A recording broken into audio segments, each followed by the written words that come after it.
Assalamualaikum warahmatullahi wabarakatuh. Waalaikumsalam warahmatullahi wabarakatuh. Alhamdulillahirabbil alamin. Kita berjumpa kembali di acara podcast Pengadilan Agama Klaten. Dan tentunya pada kesempatan kali ini kita akan membahas hal yang tidak kalah menarik daripada sesi sebelum-sebelumnya.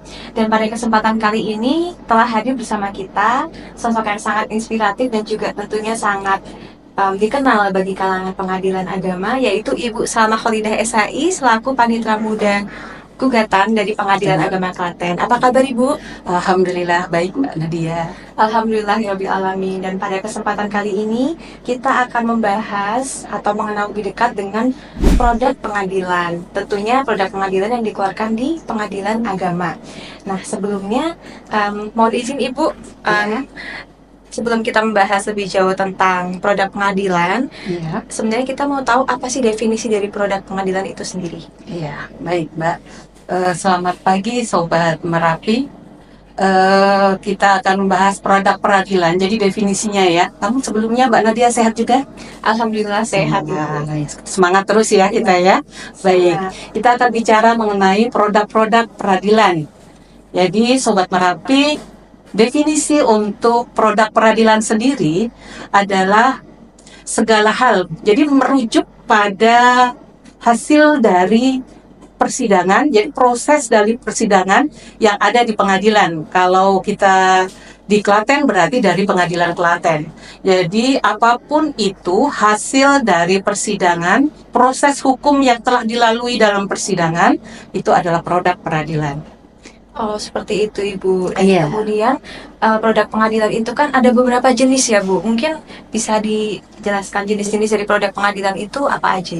Iya, untuk jenis-jenis produk peradilan dari proses penegakan hukum yang berjalan ya di peradilan ya Mbak ya. Jadi nanti akan ada dua produk peradilan. Jadi produk yang pertama adalah putusan. Putusan itu setelah melalui persidangan, nah kemudian keluar putusan. Yang kedua penetapan. Kalau penetapan ini lebih bersifat pada administratif Mbak. Misalnya nih, ada permohonan penetapan ahli waris atau ada penetapan dispensasi kawin.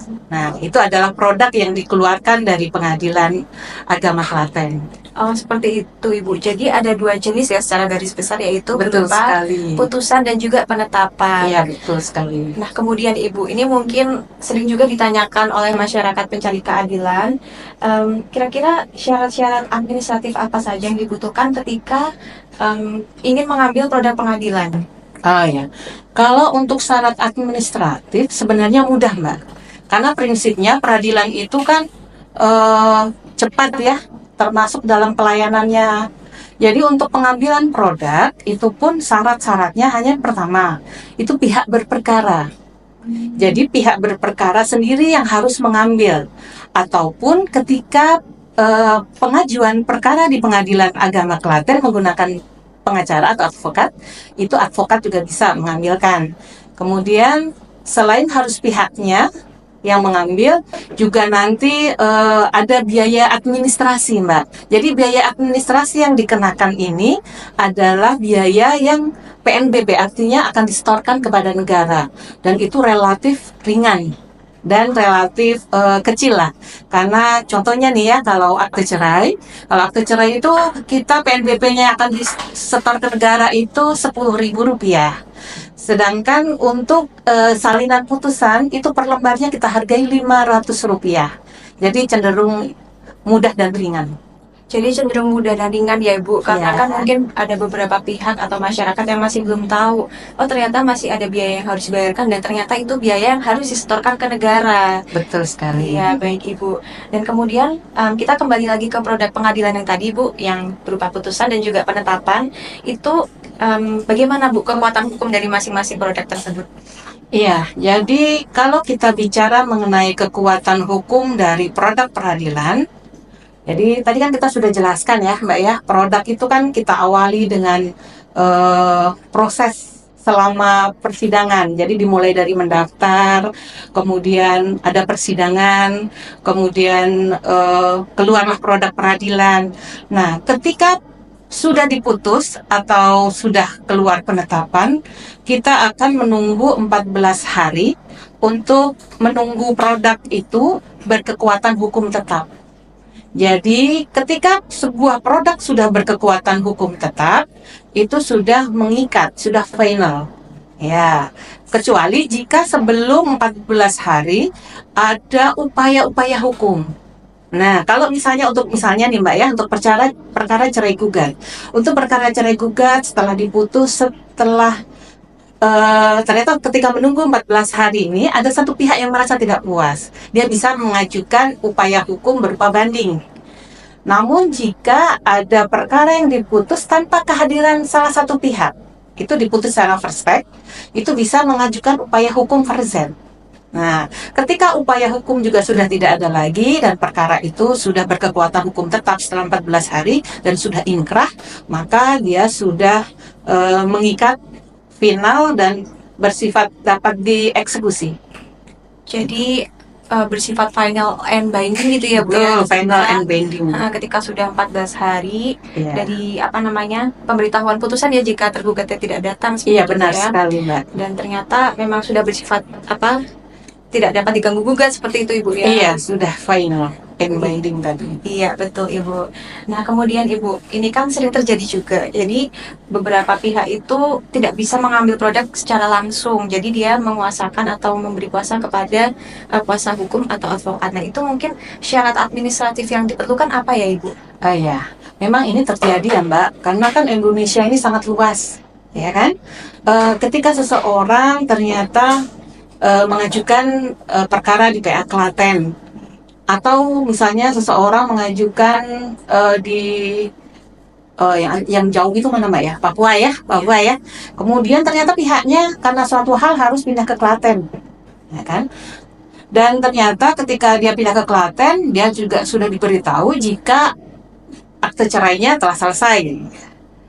Dia tidak harus mengambil di Papua sana, tapi dia bisa datang ke Pengadilan Agama Klaten, kemudian mengajukan permohonan secara resmi ke Pengadilan Agama Klaten untuk memohon bantuan pengambilan produk peradilan tersebut. Dalam hal ini tadi akte cerai ya. Kemudian nanti Panitera Pengadilan Agama Klaten lah yang akan berkirim surat kepada Panitera Pengadilan, misalnya Pengadilan Agama Merauke. Ya, dan itu pun juga biayanya relatif ringan Mbak, dibanding harus datang ke sana langsung. Nah, itu bisa. Dan nanti setelah produk itu dikirim ke Pengadilan Agama Klaten, pihak dapat ambil produk atau akte cerai tersebut di Pengadilan Agama Klaten. Oh seperti itu Ibu. Jadi misalkan pihaknya itu berperkara di Pengadilan Agama selain Pengadilan Agama Klaten, itu pun tetap bisa kita bantu untuk mengambil produk di Pengadilan Agama yang bersangkutan, dan tentunya itu harus memenuhi syarat administrasi yang tadi disebutkan ya Ibu ya. Benar sekali. Dan tentunya jangka waktunya juga, itu kira-kira ada nggak Bu jangka waktunya ketika pihak meminta tolong ngambil produk itu, jangka waktu proses pengirimannya dan sebagaimana itu bisa ditentukan nggak Bu? Kalau untuk jangka waktu memang Mbak, karena untuk kalau itu wilayahnya masih yang agak dekat itu bisa cepat ya. Namun ketika kita bicara itu di Papua ataupun kita bicara itu di ujung Sulawesi atau di Manado, itu memang seringkali terkadang agak lama Mbak, tapi lamanya kemudian tidak sampai berbulan-bulan, tidak, karena biasanya kita akan mengawal, artinya mengawal itu kita akan cek jika produk itu belum datang, kenapa. Kemudian pihak pun tidak harus datang ke sini untuk mengecek, kita akan sampaikan silakan menghubungi layanan di admin kami, sehingga dia ketika nanti datang pun kita juga dengan mengecek itu, kemudian ketika produk sudah datang dia bisa mengambil itu. Iya Ibu, karena ada beberapa atau banyak pihak itu masih suka tanya Ibu ya, kira-kira kalau minta tolong ambil produk pengadilan di pengadilan lain itu, di pengadilan agama lain itu butuh berapa lama, karena mereka mungkin keburu gitu.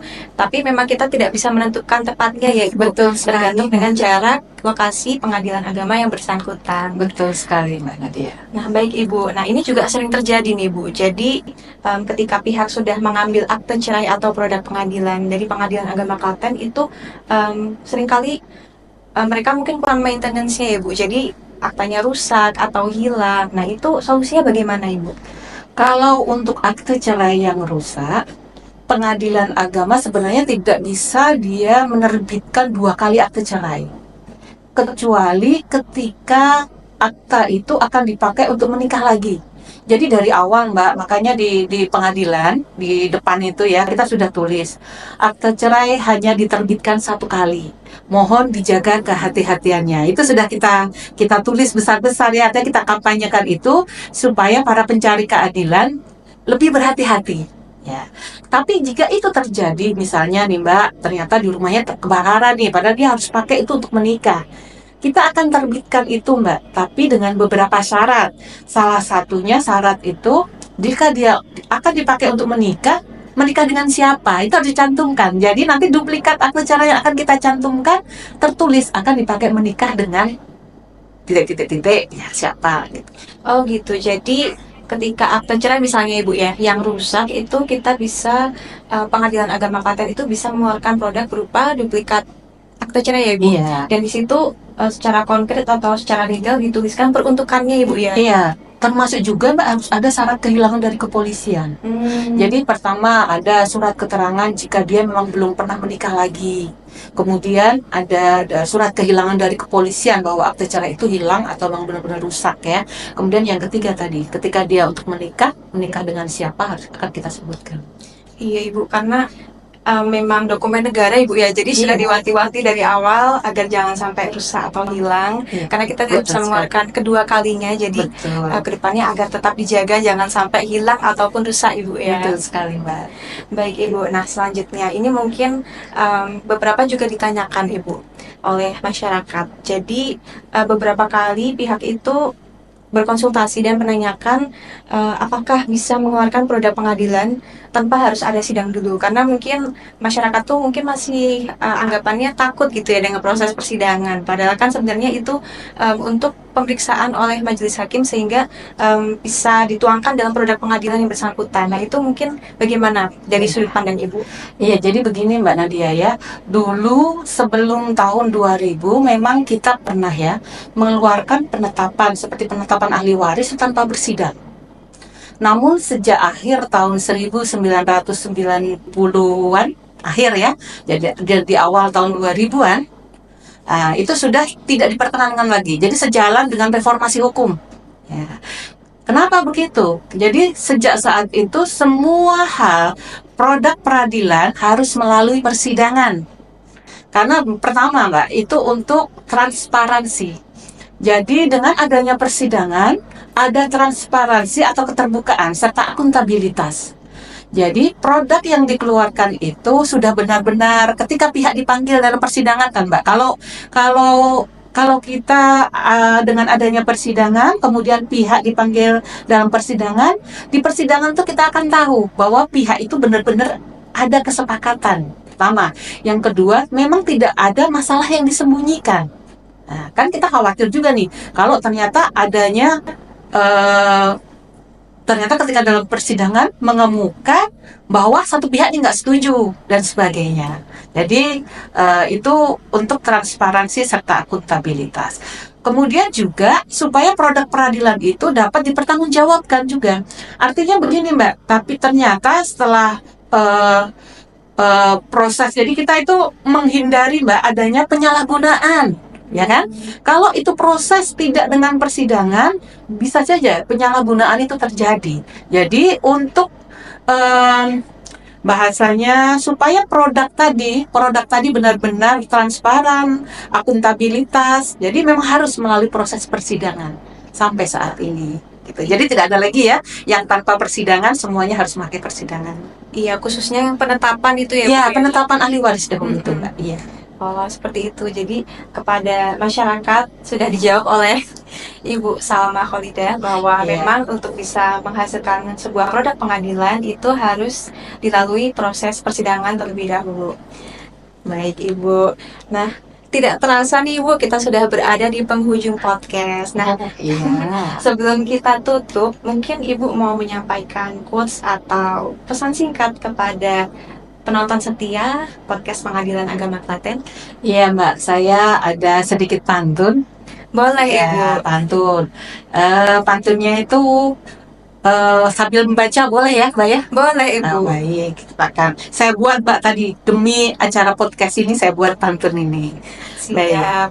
Ke Klaten pagi membawa bekal, Cakep. menyusuri jalan penuh semangat. Cakep. Zona integritas kami tegakkan total, bersih melayani, berwibawa dan bermartabat. Wah, Ya. terima kasih Ibu. Kemudian ada pesan untuk Sobat Merapi juga, Mbak. Mohon selalu dukung Pengadilan Agama Klaten meraih wilayah bebas dari korupsi. Terima kasih untuk dukungannya. Nah, iya teman-teman. Jadi buat Sobat Merapi di rumah yang menyaksikan podcast ini, jangan lupa buat dukung Pengadilan Agama Klaten menuju wilayah bebas dari korupsi, Ibu ya. Betul sekali. Dan juga tentunya jangan lupa selalu pantau sosial media kami. Jangan lupa komen, subscribe, like, dan juga share semua sosial media kita, khususnya channel YouTube kita. Karena kita tentunya akan selalu memberikan informasi-informasi penting seputar pengadilan. Oke, kurang lebih itu ya Ibu yang sudah kita bahas Iya, pada podcast iya, kesempatan kali ini. Iya. Terima kasih kepada Ibu Salma Kholidah Iya. atas waktu dan kesempatannya mau berbagi ilmunya kepada kami dan tentunya Sama-sama, Mbak. kepada penonton setia podcast di rumah. Mudah-mudahan Sobat Merapi semua sehat selalu juga ya. Amin ya rabbal alamin. Dan juga kepada Sobat Merapi di rumah, jangan lupa tunggu episode-episode selanjutnya karena tentunya kita akan membahas materi-materi yang bermanfaat dan juga menarik lainnya. Oke, sekian dari saya. Terima kasih. Wassalamualaikum warahmatullahi wabarakatuh. Warahmatullahi wabarakatuh.